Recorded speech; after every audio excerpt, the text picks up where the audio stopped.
આંખમાં વેલ થવી તે ખૂબ સામાન્ય સ્થિતિ છે। આ પ્રકારની પરિસ્થિતિમાં જો શરૂઆતી વેલ હોય તો તેની દવાથી સારવાર થઈ શકે છે, પરંતુ જો વેલ વધારે હોય તો તેને ઓપરેશનની સલાહ કરવામાં આવે છે। ત્યારે જૂનાગઢ સિવિલ હોસ્પિટલમાં વેલનું ટાંકા વગરનું ઓપરેશન કરવામાં આવે છે। આ પ્રકારની પરિસ્થિતિમાં કઈ રીતે વ્યક્તિએ આગળ વધવું અને કેવા લક્ષણો દેખાય તો તુરંત હોસ્પિટલનો સંપર્ક કરવો તે વિશે શહેરની સિવિલ હોસ્પિટલના તબીબ કિશન મકવાણા દ્વારા માહિતી આપવામાં આવી હતી। એક બહુ જ સામાન્ય કન્ડિશન છે। વેલને ઇંગ્લિશમાં ટેરિજિયમ કહેવાય છે।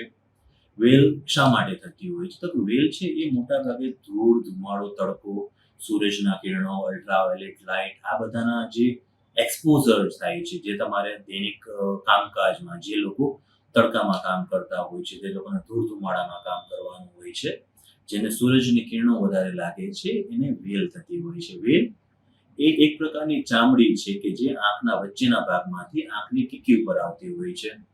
હવે વેલ છે એની સારવારમાં જો શરૂઆતમાં વેલ ઓછી હોય તો આપણે દવાથી સારવાર કરી શકીએ છીએ, પણ મોટા ભાગે આપણે વેલ જ્યારે વધારે હોય ત્યારે ઓપરેશનની સલાહ કરીએ છીએ। હવે વેલના ઘણા બધા ઓપરેશન આવે છે, પણ અત્યારે આપણે અહીંયા વેલનું જે ટાંકા વગરનું ઓપરેશન થાય છે કે જેમાં ટાંકા લેવામાં આવતા નથી, જેમાં ગ્લુ મૂકવામાં આવે છે, એક પ્રકારનો ગુંદર આવે છે કે જેનાથી ટાંકા વગરનું ઓપરેશન થઈ શકે છે। એ આપણે ટાંકા વગરનું ઓપરેશન કરીએ છીએ। અગેન ટાંકા વગરનું ઓપરેશન હોય તો દર્દીને ઘણું સહેલું પડે છે, ટાંકા છોડાવવા આવવા નથી પડતા, ટાંકા ઉડી જાય એવા હોય છે, પણ ટાંકાના લીધે જે ખટકો થાય છે, ખટકો થવાની ફરિયાદો નથી હોતી અને દર્દી વહેલીમાં વહેલી તકે પોતાની દૈનિક ક્રમમાં અથવા દૈનિક કામકાજમાં લાગી શકે છે। વેલના ઓપરેશન પછી અગેન આંખમાં પાણી નહીં અડાડવાનું, આંખમાં ચેપ ન લાગે એનું ધ્યાન રાખવાનું, આંખમાં ખંજવાળવાનું નહીં, આંખની ઉપર કોઈ જાતનું પ્રેશર ન આવે એ પ્રકારની સલાહ સૂચન કરતા હોઈએ છીએ। શરૂઆતના 5 દિવસ માટે પવન ન લાગે એના માટે કાળા ચશ્મા પહેરવાની સલાહ સૂચન કરતા હોઈએ છીએ। વેલની મોટાભાગની સારવાર છે એ સર્જરી ઉપર હોય છે કે તમે જો વહેલી તકે વેલનું ઓપરેશન કરાવવામાં આવે તો આંખની કીકી ઉપર ડાઘ ન રહે।